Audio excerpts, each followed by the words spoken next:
Hi everybody, welcome to episode 10 of the Road to Dublin Marathon by myself, Coach Declan. So over the last 10 weeks we've been chronicling the journey, vlogging the journey of marathon training, the ups and downs of it, and anybody who's been watching over the last 10, 11 weeks will have seen how I started. Started not really overly fit, sort of injured, and not actually being able to run more than sort of 3-4 miles without being in pain. Sort of very, very sore Achilles, and I say the fitness, it sounds weird when I say this here, like I didn't feel too fit.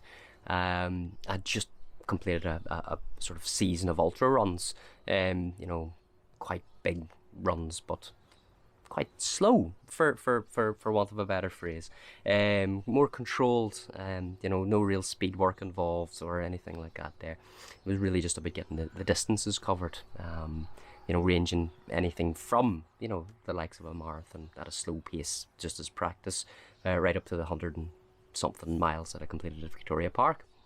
But a lot of the times there was no speed work, there was no hill work, there was no pace, no tempo. It was really just about getting miles into the legs. And the purpose, I suppose, of following a training plan this time around for me personally was to get my marathon time back down close to a PB. At the start of this, I didn't really think it would be sort of anywhere close to a PB come Dublin. But this week here, you know what? There's a slight edging closer towards that. Confidence has increased massively, which I'll be able to sort of relay to you over the next few minutes or so. Just want to say thanks again to everybody who is watching these videos, vlogs, commenting them, sending me messages as well, and also to everybody else who's training along with me. Well, that's virtually or in person, and completing their miles and smashing their own goals. But how did week 10 go? Week 10, that means there's 6 weeks left. 3 hard weeks of training before we start our taper. Week 10, it was a down week in terms of the miles. Definitely not in terms of the intensity. It was. I know the plan. The plan, I've veered off a little bit on a tangent a couple of times this week around, but it wasn't really a bad thing necessarily. So what did I do this week? The first run that I did was on Tuesday.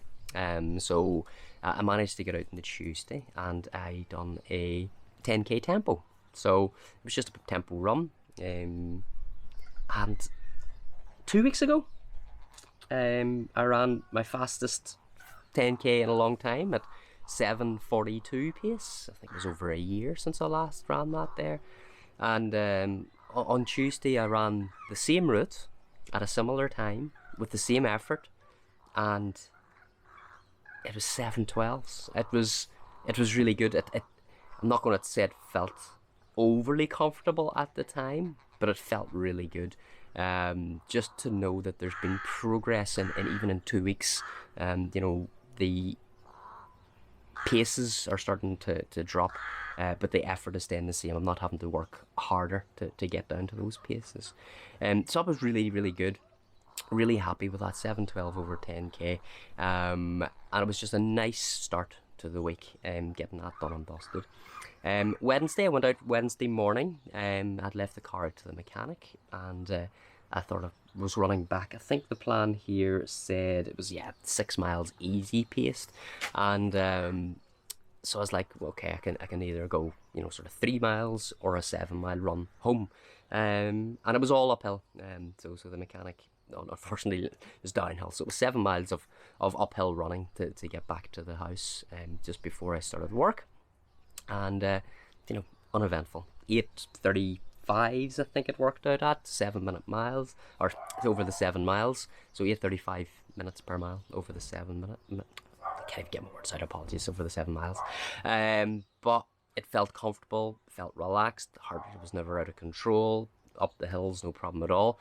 And whenever I'm comparing this year to runs that I'd maybe done 3-4 months ago, before I started this training block, before I started doing the tempos, the hills, and the intervals, etc., that run would have been 10-11 minute mile pace.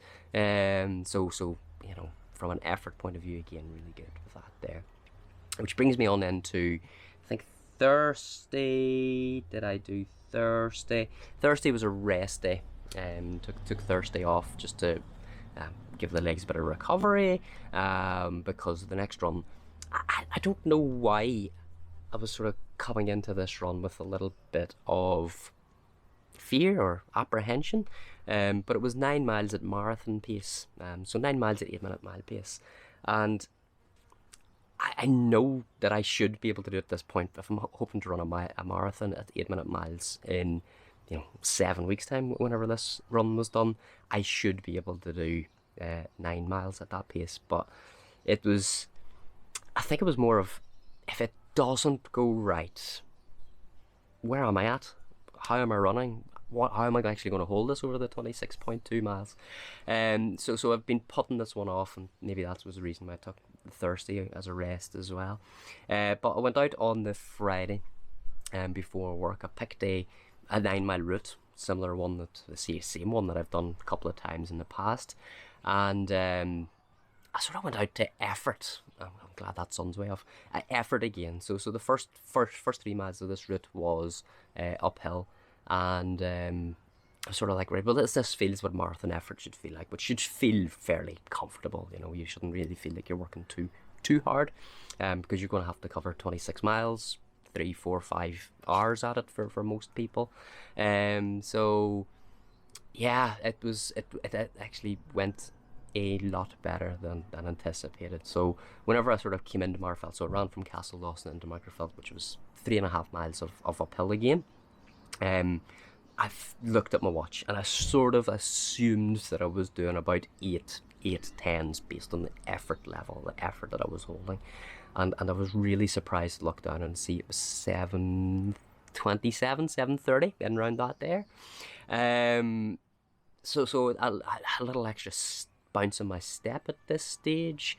I was able to just sort of think, okay, the next 5-6 miles is, gradually flattened downhill, so it shouldn't be too much. So if I can try and hold this or drop down to 8s, that'd be absolutely fine. But I kept going well, kept running quite well, no stops, no issues, and finished up back at my starting line, and the 9 miles were covered at 7:23 pace.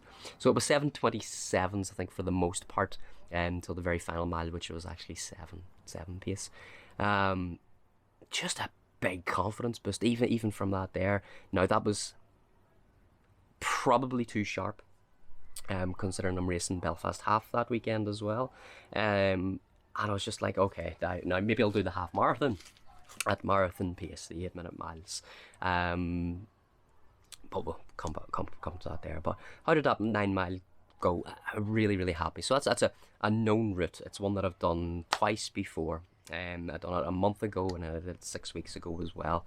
6 weeks ago it was ridiculously warm, but I ran it, and it was at 9 minute mile pace, and it felt quite good because running to effort in the heat, and you've heard about that run. And then a couple of weeks later I did the exact same run. Temperature dropped about 10-12 degrees, same effort level, and it was 8:15 pace. And then this week I ran same route, same effort level, same heart rate, same time of the day. Everything was similar, or the same, and it came in at 7:23s. So I'm seeing just a drop in improvement. I'm going from 9s to 8:15s to 7:23s, and it felt good. So another good confidence boosting run. It's a real good confidence boosting run. After that run, I was thinking, what am I going to talk about in this week's video? What's the analogy in it, and I sort of was explaining to another runner I coach with regards to these few weeks of the training cycle of what we're doing. So the first few weeks of any training cycle is your base building. So you're building your engine. You're building the endurance, you're building the capability to run for longer periods of time, and you're increasing the load and frequency of your runs as well. Then we start to add in a little bit of strength work. So we start to strengthen or build the chassis, so strengthen things up. And we're just building that chassis around the engine as well. So if you're not really into cars, but this may be a silly analogy, but it worked well for me. So you're adding your hills and your shorter reps, your intervals. So you're building strength. So you've got the engine built, you're building some strength to cope with that engine. And then these next few weeks, this is the 4-week cycle that I'm in at the moment. It's really about fine tuning. So we're starting to tune the engine, get the most out of it. So if you've got the first two training cycles done, first two blocks done, for the most part, you're in a good position to tune your engine, and that's effectively where I'm at now, where I'm starting to tune things up. And this week was really about that there, it felt really good as well. Saturday, I had planned a 4-mile easy run, but time just got away from myself. I was down in Belfast. We were picking up our marathon pack, setting up our gazebo in Ormo Park, etc.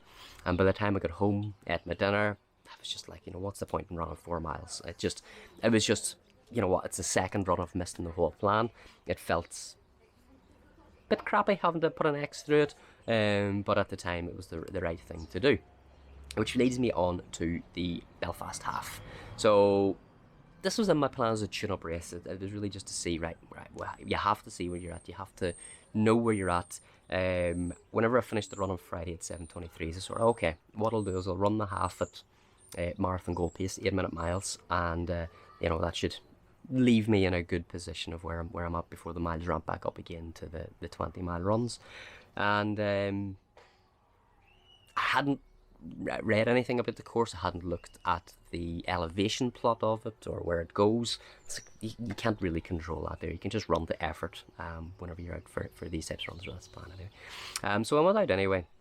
Thanks very much to Mash Direct, by the way.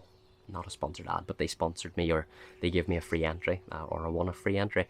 And they're really good sponsors. They really get involved with the run. But anyway, started the run at 9 in the morning.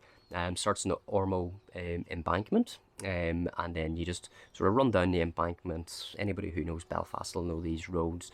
You turn left, you do a loop of Ormo Park before you're back out onto the Ormo Road. Then you're up Ravenhill before you head out towards the Titanic area. Then you're running back into the town.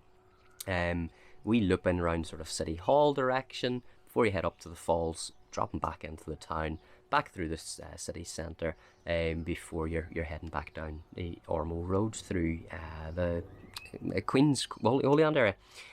So if you know those roads, which I didn't really at the time, there's no real big hills, no major climbs, nothing really to worry about.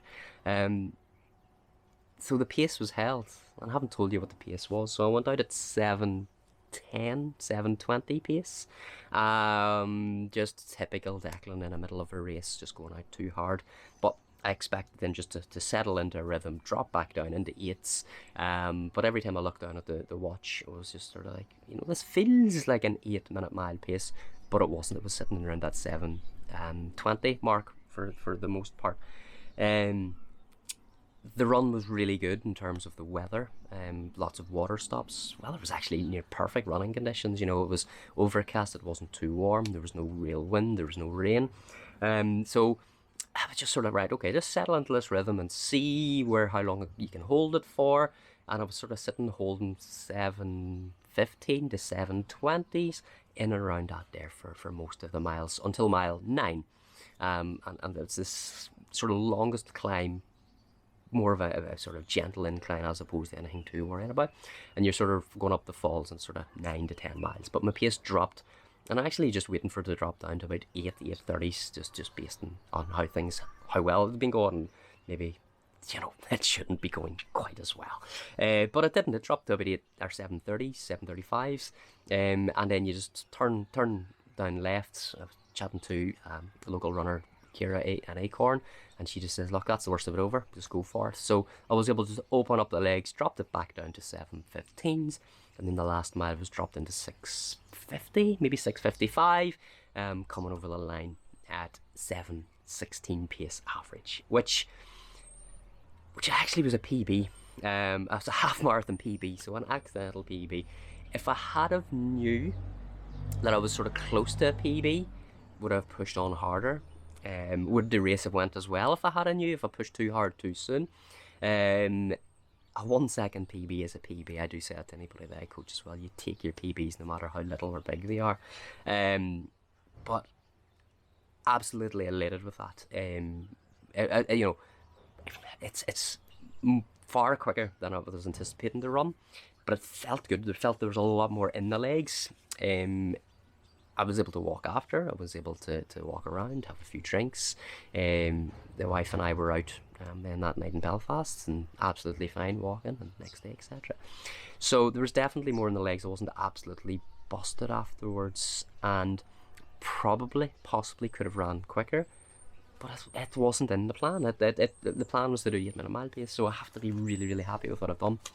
So running 1:35:40, which was my official time for a half marathon 7 weeks out from Dublin Marathon, is bang on track of where I should be in terms of pacing. It's the first PB I've recorded since 2019, which is huge for me because I sort of thought I'd never attain those levels of fitness again. So am I in PB shape for the marathon, which is 3:24 something, or am I still in 3:30 shape? The next 3 weeks are really going to tell a tale with that there. We've got 3 big runs and a lot of tempo runs coming up. Tuning the engine. Tuning that engine. So 3 more 20-mile runs. And then we start our taper. So very, very different this time in terms of I'm not sort of increasing, decreasing. It's 3 solid 20 runs, and hopefully getting a wee bit quicker with each of them as well, and holding those paces. So look, all in all, this week's only 4 runs to report. Second session run missed out of the plan. We are 10 weeks in, so what's that, 48 out of 50 runs done. Maybe I've doubled up a couple of those, but 48 out of 50 is a 96% of the plan completed so far. I do expect fully to complete every session from now on in, as long as I feel healthy, well, and injury free. And I'll report back in next week and let you know how the long runs go after a hard week of tempos and some longer intervals as well. So look, guys, I said at the start, repeat myself here again, thank you very much for watching. If you haven't watched any of the previous videos, I will link the playlist somewhere. I don't really know how to use YouTube, but I'll link the playlist somewhere here, and you can go back and look at some of them. But yeah, all in all, going well, delighted with how things have been, feeling really fit, feeling really good about it, feeling positive. You know, what more can you ask for whenever you're training for a marathon? Okay, see you all next week. Bye bye.